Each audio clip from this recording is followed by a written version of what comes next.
Okay, Grignard reagent is the most important topic. Well, first thing that you should know is what are organometallic compound. So organometallic, there is an organic compound and there is a metal.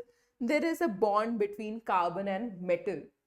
The important thing is there has to be a bond between a carbon and the metal. That is crucial. That is very, very important.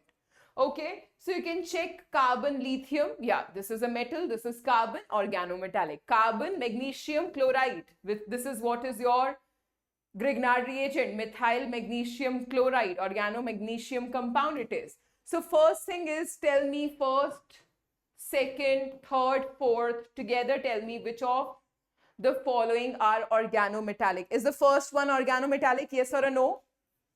First, yes or a no? Yes, because you have carbon and lead bond, yes. CH3COOPB, what about this? Second one, please write the number so that I know you're writing for what I'm asking. Second one, yeah, you have COO minus and PB2 plus actually. So CH3COO minus, because oxygen and lead bond is there, that is not going to be called as organometallic. CH3CuLi, again, please check CH3Cu. Third one is a yes, but O minus Na plus if you have, will you call it organometallic?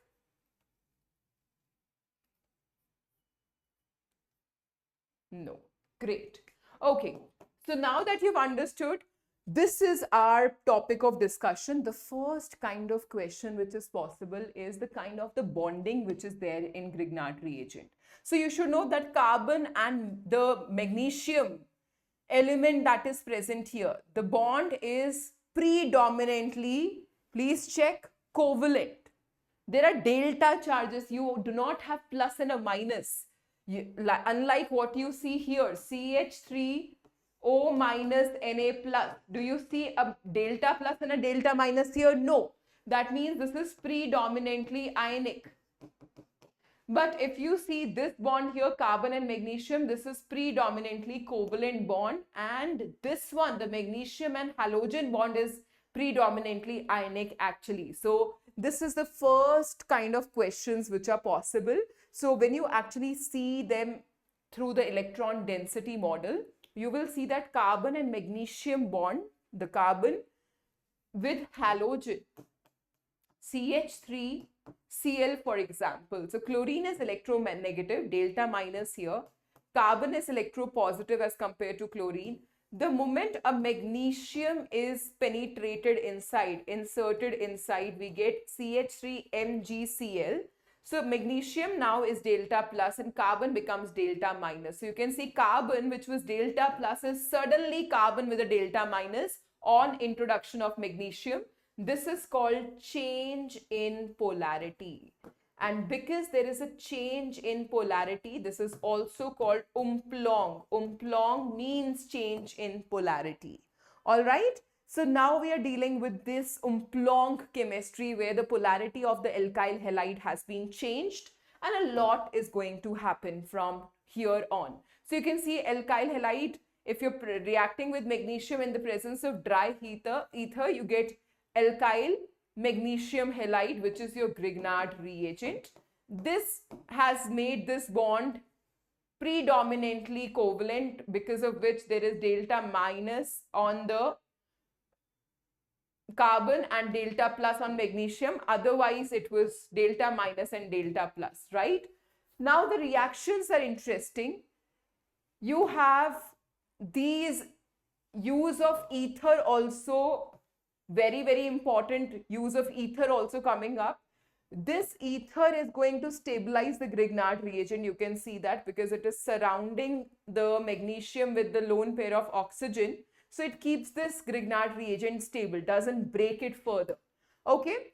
And it keeps the reaction conditions dry and free from moisture. We do not want moisture to come because that will lead to the formation of byproducts. We will see the reaction of Grignard reagent with water going ahead. What is the product that gets formed? Okay. So the use of the dry ether is also important. Now, Now we see the reactions of Grignard's reagent with the different species. It can act like a nucleophile. It can act like a base. Remember what was a nucleophile? A species which attacks an electron deficient center. And remember what was a base? When this, the same species, if it is attacking a proton, a H plus, then we call it a base. Can we say that? No objection? Okay. So we are going to see that Grignard reagent, this RMGX, has delta minus here, which can act like a nucleophile and it can also act like a base. Let's see what is going to happen. First thing is, when it is acting like a nucleophile, and when it is acting like a nucleophile, it can show two different types of reaction: nucleophilic addition and nucleophilic substitution. Okay. For example, the first one, nucleophilic addition. Now, what is a nucleophile? Electron rich species is getting added. When we are adding it, you can think of aldehyde or a ketone. R, C, double bond O, H. This is your aldehyde. You know that the carbon here has a delta plus. And oxygen here has a delta minus. Grignard reagent also, now you know the chemistry. This is delta plus and this is delta minus. So now I'm saying this acts like a nucleophile. That means it can. And we are doing nucleophilic addition reactions first. So here you will see addition reaction going on. R minus comes here. This bond comes here. What you get is R, C, O minus. With O minus now comes Mg, X. This R, let's call this R dash rather. R dash comes and gets attached here. Please see, this is what that happens. If you provide now acidic backup, what you end up getting is MgXOH gets eliminated. OH comes here. So think of water coming in such a way that H here and OH here. So MgXOH gets eliminated. OH comes and gets attached here. Rest as it is. So here you have R dash and H. Clearly, the hybridization changed from sp2 to sp3. What you end up getting is a 2-degree alcohol, right? What if I would have had a formaldehyde? If this R was H, if the aldehyde was formaldehyde, then do you understand what will be your product that will be formed? Your product that would be formed is a 1-degree alcohol if the starting compound was formaldehyde. Any other aldehyde if you have, any other aldehyde if you take, the product is going to be a 2-degree alcohol. I hope this is clear. No objection, guys? Please tell me. Okay. Another possibility is if we start with a ketone. Can you tell me what will be the compound that shall be formed if you're starting with a ketone? So now you have this, and now again we are taking R-MgX. So the same thing, delta minus here, delta plus here. This R dash has a delta minus. If you know the whole chemistry, the whole thing is that ki bhaiya, opposite attracts, nothing else. Absolutely right, Purani. What we get is a 3-degree alcohol now. Please see R, C, O minus, MgX, same to same. It's just R dash now acting like a nucleophile, getting attached here. Provide an acidic backup. MgXOH gets eliminated. What you get is OH here, R dash R. So MgXOH gets eliminated. These are the two very important reactions with aldehyde with ketones. Is it clear? I hope aldehyde and ketones are very clear. Now the next reaction is even interesting. It is even interesting.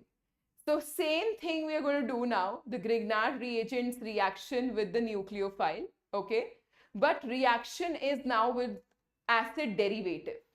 What if I take acid halide, RCOCl? This is acid derivative. Okay, the same thing is going to be true for an ester also. So whatever we are doing right now, the same thing you can apply to an ester also. So if you reacted with R-MgX, 1 mole of it, the first step is just same to same. There is a nucleophilic addition because again there is a carbonyl bond. This is delta plus, this is delta minus. R- comes and attacks at the electrophilic site. It is acting like a nucleophile once again, and what you end up getting is RCO minus MgXCl here, and the R- gets attached here, right? The same thing you can do for ester on your own. Please tell me. The first step I hope is clear. This is the first step which is happening. Then you can provide, please see, acidic backup, H plus,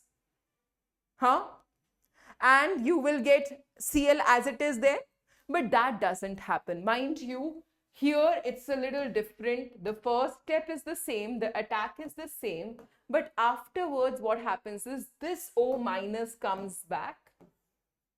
This O minus comes back. Please see. And now this Cl minus that you observe, this is going to leave.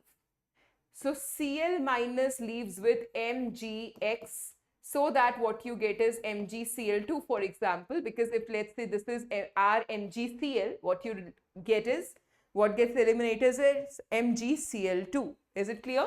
So what you end up getting is RCO R dash. Now the reaction is same as the second one after you have got ketone. Now, if you further add R-MgX, so this was the first mole of the Grignard reagent. This is the second mole of the Grignard reagent getting attached. So you get, again, after giving it acidic backup. So I'm just skipping one step here. What you get is a 3-degree alcohol, but with an acid halide, 2 moles of the 2 moles of Grignard's reagent attacked. Please check. Same thing now, can you do it for ester? Same thing, RCO minus MgX here, R dash nucleophilic addition has happened, O. So here OET as it is, and then this minus comes back, MgX goes with this OET, so that there's a removal of MgX OET now. And what you end up getting is again ketone, and this ketone again, if it is reacted with R-MgX, provide acidic backup, what you get is a 3-degree alcohol once again. Mind you, it has to be given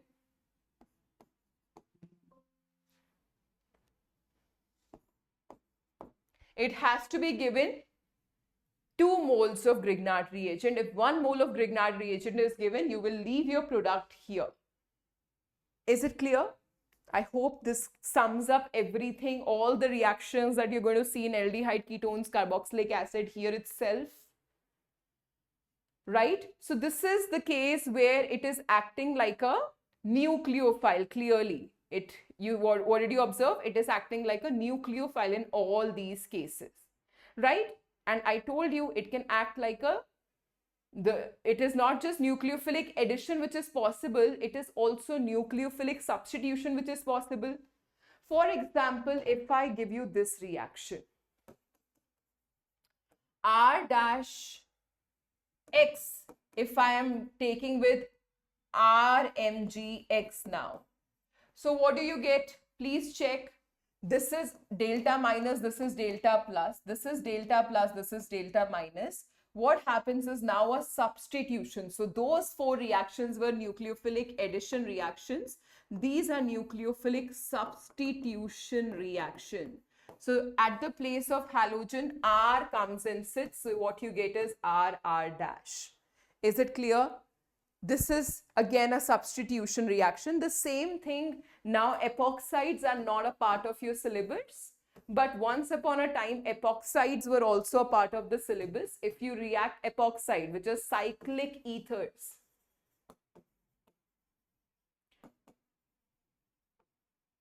so this three-membered cyclic ether is called epoxide. If you react this with R-MgX, let's say, so what you will get, you will see that this bond breaks in such a way that you get O minus MgX and this carbon. So think of delta minus here and delta plus here. To the delta plus, opposite attract. The game is simple. R dash gets attached here, right? So you get basically, after giving it an acidic backup, you get COH here, CH2 R dash here. This is what you get. Please check. MgXOH gets eliminated out. Is it clear? Now we will see all the reactions where it is acting like a strong base. So if all the nucleophilic additions and substitutions, so we have seen 4 nucleophilic addition. We saw nucleophilic addition with aldehyde, only with formaldehyde 1 degree alcohol, with any other aldehyde 2 degree alcohol, with ketone a 3 degree alcohol, with acid halide also we get 3 degree alcohol, with ester also 3 degree alcohol if you're providing sufficient 3 moles. Okay, now I'm going to give you another reaction where it is acting like a strong base. So Grignard reagent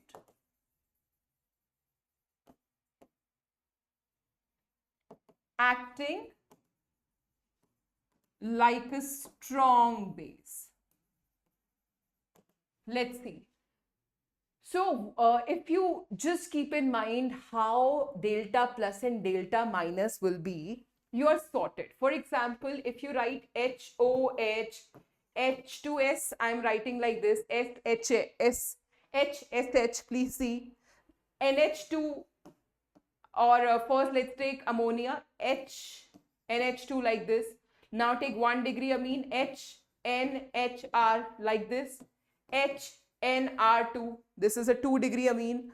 So you can see that if you have the knowledge of how to write all of them, if you know delta plus will be on hydrogen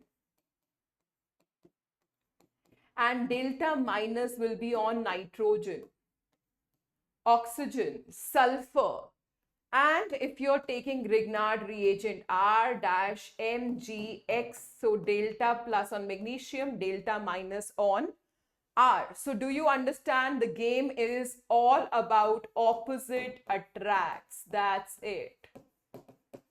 You know it better than anybody else, right? So RH, that is going to get formed if you're reacting it with water.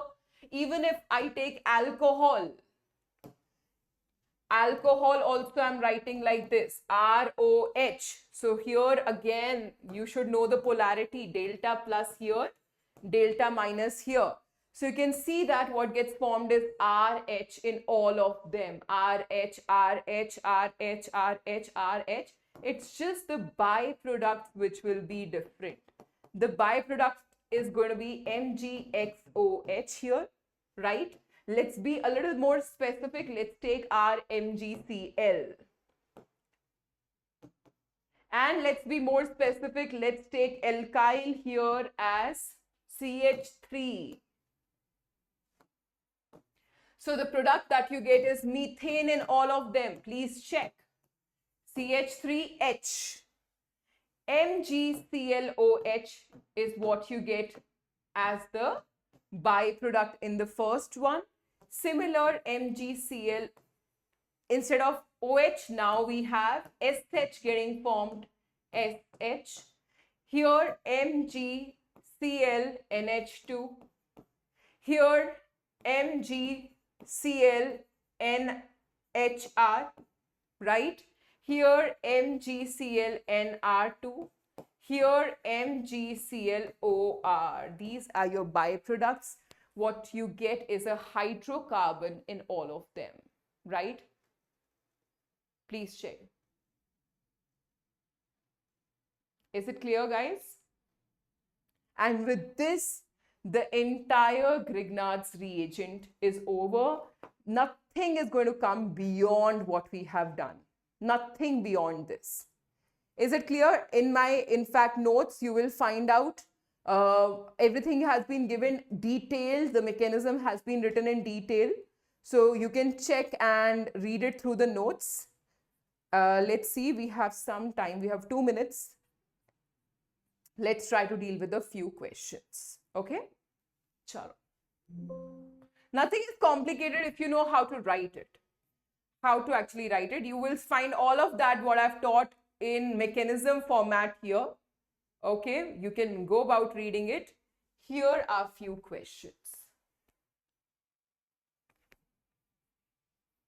Please see.